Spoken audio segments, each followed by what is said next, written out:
வணக்கம். ஞானிகளின் மேன்மை,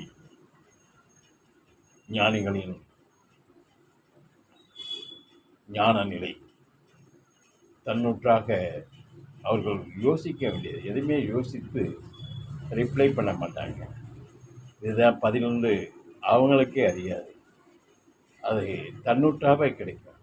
அப்பைக்கப்ப ரிப்ளை பண்ணுவாங்க ஞானிகள். அதை கோர்வை பண்ணி இதை பேசணும் அதை பேசணும் அப்படிங்கிற ஒரு கோர்வையில் உட்பட்டவர்கள் அல்ல ஞானிகள். தன்னூற்று பிரம்மம், பிரபஞ்சத்தினுடைய ஐக்கியப்பாடு, இறை இன்பம், இறை நிலையாக இருப்பார்கள். இப்படித்தான் ரமணர் அவர்கள் சுவாமிகள் தனது ஆசிரமத்தில் சீடர்களுக்கும் வந்திருந்தவர்களுக்கும் ஏதோ உபதேசம் பண்ணி கொண்டிருக்கிறார்.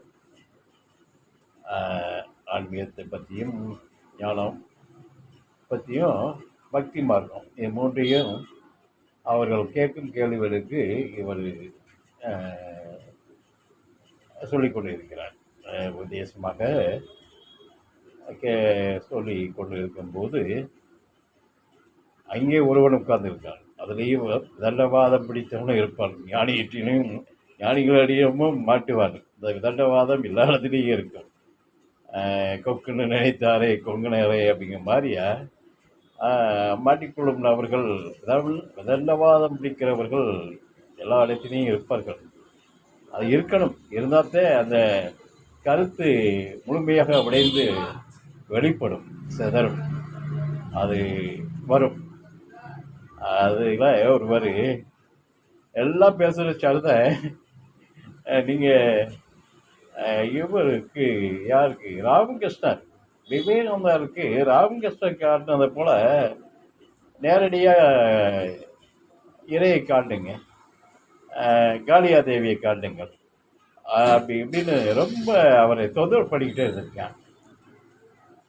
அது காட்டுவோம். ஆனால் கேட்குற ஒரு விவேகானந்தராக இருக்க வேண்டுமே, கேட்கறது விவேகானந்தராக இருந்தா தானே நம்ம காட்ட முடியும் அப்படின்ட்டு இருக்காரு.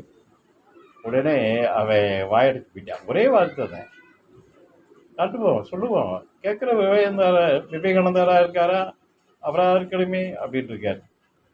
வாயெடுத்து விட்டான். அதனால ஞானிகளிடந்து தப்ப முடியாது.